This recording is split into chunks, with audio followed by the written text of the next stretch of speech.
Hey everybody, Mike here. So this is a product I came across a couple of years ago made by Toolbox Widget. At the time I was pretty desperate in trying to find a product that would keep all my sockets in this drawer organized. And in the midst of my search, that's when I came across this product, and I've been extremely happy with this over the last couple of years. So here's a quick overview of how this thing works.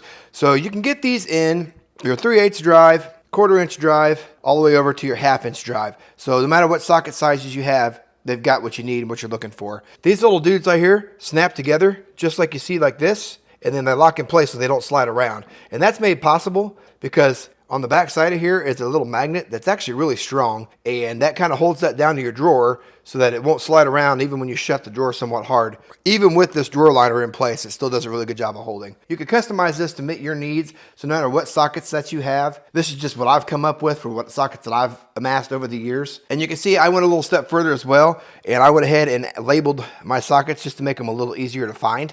And then what's nice about that is if you got a socket out and you're working on something, that orange really pops and sticks out so that when you're going to put your tools away, you know you're missing a socket. And for me, I can look down, I can see what size it is I'm missing, and then see if I can go track that socket down and get it back where it goes. Another nice feature on these Toolbox widgets is these little spacers right here that you see, which look like this, which gives you the ability to put space between two sockets, especially when you get into these larger sizes where they need the more room. Each kit comes with several of these little spacers like you see, so that you can actually get these things further apart if you need to as well. So they've kind of really thought of everything, to be honest. And then I also took some of these, I believe these are actually for like screwdrivers or pliers, and I use those for my extensions in this drawer at the same time. So just a nice, easy way to keep everything organized. This is by far the most organized I've ever been when it comes to my toolbox. I've been loving it when I come over here and I'm working on a project or a vehicle and being able to find what I'm looking for easily instead of the old way when this box was just a total mess. But hey, that's all I've got for you today, guys. Hopefully that's somewhat helpful for you. I appreciate you guys watching, and we will catch you guys on the next one.